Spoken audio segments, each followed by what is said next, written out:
my friends, it's another global transmission against tyranny. Every day is a blessing. We live on a beautiful planet full of wonderful people. There are so many just dynamic and invigorating things going on. We live on a world full of good and opportunity. And evil and corrupt individuals understand that, and they seek to dominate and control societies. Stuart Rhodes is going to be joining us in the third hour today, constitutional lawyer, to break down the NDAA and the transference constitutionally into this modern despotic state, and the fact that this is all illegitimate and illegal. You can't legalize tyranny. I've explained this many times, but he'll be joining us. We'll also look at the phenomenal situation. I mean, Ron Paul, they gave him like 8% in New Hampshire last time, 4 years ago. They engaged in massive fraud on every front. And there's some evidence of that. We're working on getting Bev Harris on today or tomorrow. But still, a very strong second with the controlled corporate zombie signal media, the zombie control, trance control, enemy control media, and that's what it is. I mean, it's not media. It's not they're biased. They're globalist fronts to create a false spectrum, a projection of false reality that they then trick you to debate within the controlled spectrum of false information and lying by omission and twisting and spinning and outright obfuscation of the truth and lying and a lecherous, larcenous, Luciferian gibber. Now, we're going again to be here for the next 3 hours. We're going to go over all of this. And every day I see footage like this, and I most of the time mention it but never get to it. And if you're a radio listener, you go up to Infowars.com. You can watch the footage. It's also at DrudgeReport.com. But bus confrontation caught on video in Bellflower. And the L.A. County Sheriff's deputies get on board. There is a polite woman who the passengers say got on who has apparently special needs. And the woman says, "Oh, aren't you a big shot?" To the cops. So he cold cocks the old, what appears to be mentally retarded woman, knocking her to the ground, and then goes after the guy videotaping. "You are here to pay taxes and take cancer-filled shots and drink fluoride water and watch television and be programmed." And the guy's like, well, give me your ID. I'm going to run you your background, because he's black. He's like, "Well, I'm a veteran of 6 tours. I'm just back. I promise." Yeah, we'll see about that, slave. And, of course, it turned out the guy's who he said he was. But what if you weren't a veteran? Like, do I have my First Amendment if I'm not a veteran? By the way, they have a big study out with high schoolers. Most of them believe there's no First Amendment. And I guess they just love the idea of arresting everyone for their speech. So just giant masses of dumbed-down idiots with police who are drawn from that very same pool, just ready to roundhouse, full power punch a woman. Because she's like, "Aren't you a big shot?" And you're like, "You're not going to put my ego down, lady. I'm going to show you I got the power." I mean, if some poor homeless person says, "Oh, aren't you a big shot?" Even if I was tired, had a headache, whatever it was, I have too much pride in myself to full power punch somebody in the face and then run around and try to take somebody's camera away. But again, you got to ask what type of people like, "Oh, this is a really proud of yourself. You punched a bag lady. Man, let me tell you, you're ready for the UFC now, aren't you?"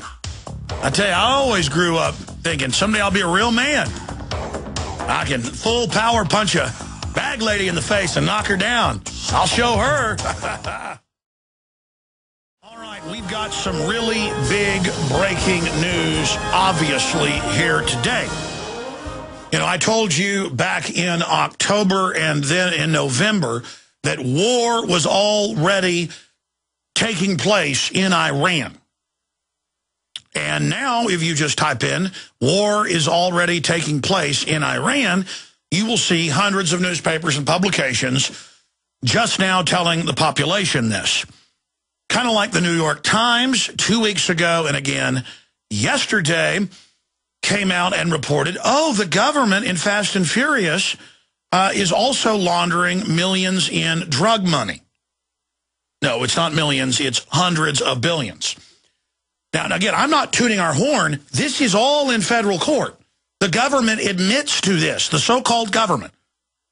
But Stuart Rhodes, constitutional law scholar, former top Ron Paul staffer, will be joining us in the third hour today because he can break down the NDAA and a full-spectrum tyranny and the fact that it's illegitimate. I shot a video last week that's still the featured video on our YouTube channel. Unfortunately, only has 250,000 views or something. It should have about 5 million, but whatever. I can make a joke video and it gets 3 million views, but serious stuff doesn't. I shouldn't complain. The point is that we break down the fact you can't legalize tyranny. And the NDAA is a hoax. And I'm going to explain this again. They had laws that black people weren't humans in this country. And it took people, mainly white Christians, saying, you know what, I don't care if you say that's the law, and I don't care if you hang me for it. I'm going to go help break people off of the property that you say is property, but break them off of the plantation property, and I'm going to try to get them to safe places. And then after a while, a lot of folks said, you know what, you're going to try to kill me? I'll just start carrying guns and shooting back. You know what? You can't legalize tyranny. And it's real simple. I mean, Hitler was the law, and so did you just have to, when they came to get you and your wife and kids and take you away because of what race you were or what political persuasion, did you just go with them? Yeah, most people said, you're the law. And the German soldiers and others at Nuremberg said, well, we were following orders. And some of the prosecutors at Nuremberg said, well, let's let them go. And they said, no, we can't do that. But nowadays, every time I see Amish being arrested for producing their own milk or people selling eggs or whatever on the side of the street, or they say, I'm just doing my job. Now, what you're doing is helping destroy this country. And now you see the wages of the New World Order. You see that globalism is a curse. You see that it's like the plague. It's not rosy and cute and trendy and what the intellectuals are for. One world is not one world of peace and liberty. It's one world under despotic corporate rule with technocratic autocrats that sit back in their oligarchy and punch buttons and never even look at what they're doing to people, and who have a cosmology and a philosophy of hating their fellow humans and seeing us as a disease to be eradicated, modern transhumanist eugenics. And mark my words, it's all written on the wall. It's all public. The only question is, do you have the will to admit the truth? Because if you look at the facts and admit the truth, there is no choice. You will join liberty. There is no choice because the New World Order isn't inviting you to join them midterm, not long term. You don't have to wait long term now for the stuff to come down. Midterm and short term. You're going to be squeezed. You're going to be run over. You're going to be enslaved. You're going to be humiliated. You're going to die an early death from all the binary weapons and other systems they've put into us. If you don't know what that is, you better look it up. Because this isn't about entertainment. It's not about jokes. It's not about games. It's not about being a big radio host. It's not all about that garbage. This is about the real world, ladies and gentlemen, and facing it head on. It's the only way to stop it. Now,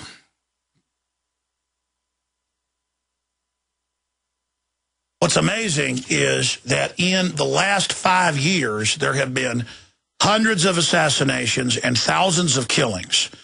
Because in some cases, they blow up whole buildings full of people, blow up whole military bases. And Iran doesn't like to look weak, so they're always saying, oh, that bridge just blew up when Ahmadinejad drove across it. Or, oh, this command military base or this internal police base headquarters just blew up. There's a crater at a 15-story building. Nothing's there. The building's blown all over the city. There's a gas main. So Iran won't say it's the U.S. and Israel and England. And our own government won't. You remember last year, the Stuxnet was launched. And I said, you watch the Northcom and the Cyber Command that's already in place, even though they haven't passed the law. They don't care. Laws. They've occupied this country. See, it's our military people are Americans and love America, but they're under mind control just like everybody else. They don't understand the commanders, the leadership, the system above them. They work for the New World Order, but because they're wearing an American flag on their arm, notice you see more and more American flags everywhere, like people trying to say, I'm in with the police state. I'm in with the system. I go along with the war. That's what it symbolizes now. With most of the people I've talked to who have American flags all over their cars. It's like, why do you got to stick it everywhere? Because you know deep down it's gone. It's gone like the year 1957, and it ain't coming back. America is gone. You know, Mancow this morning, I was on a show, he said, Alex, is the U.S. government, is America giving Latin American leaders cancer? And I said, buddy, America doesn't exist anymore. It can always be resurrected. Like the Phoenix, you can always bring it back because it's an idea. Liberty, freedom, Bill of Rights, Constitution, Declaration of Independence. But it's basically gone. And so, of course, you can't ever get it back because people won't admit how far gone it is. Like children, the corporate whore media talk to the public like lobotomized sheep. That's how they see us with their little Fox News Christmas cards to each other, as us as sheep pulling them. I don't want to analyze that more later today in detail because I didn't even properly analyze it. I've looked at those Christmas cards more carefully now. And Fox News put this out publicly. They sent it to their competitors, and they published it. And it's sheep in a sled race, and Fox News is ahead of CBS News, ABC News, and NBC News, saying they're now competing with the networks. And they're sheep pulling them and then looking over the hilltop as spectators are MSNBC and CNN saying, you're not even in the sleigh race. You know why? Because in the image, they have no sheep. And you notice they aren't really foxes in the image. They're like big foxes. They're more like wolves, giant wolves. Now, there's the image. They're telling you everything in that image. This is because, again, criminals and scum and chicken neck control freaks revel in lying to people. Like you see someone being conned or mistreated, you instinctively don't like it because you feel a brotherhood of humanity. Sociopaths and their psycho controllers, the psychos sit atop them, they revel in seeing goodness pulled down. It's a very secure feeling. You like cookies and milk by the fire. They like little kids chained down with electric drills going in them. They're a different breed of people we face. And until you realize that, and they're trying to turn our psychic atmosphere into their atmosphere with all the shows about how torture's cool and go ahead and torture people's kids, it's cool. This is pure evil. And I said, you watch, they're going to launch, the Stuxnet's been launched, this industrial hacking system that has to be injected directly into the computer systems that aren't networked. But they'll still use that, even though it's a different type of attack, to say we should censor the internet and shut things down, and that somehow a foreign government put out Stuxnet like Russia, China. And sure enough, a month later, they came out and said, yeah, Stuxnet's a foreign power. We need to take your rights away on the internet because of it. And it's admitted the United States and Israel cooked the thing up.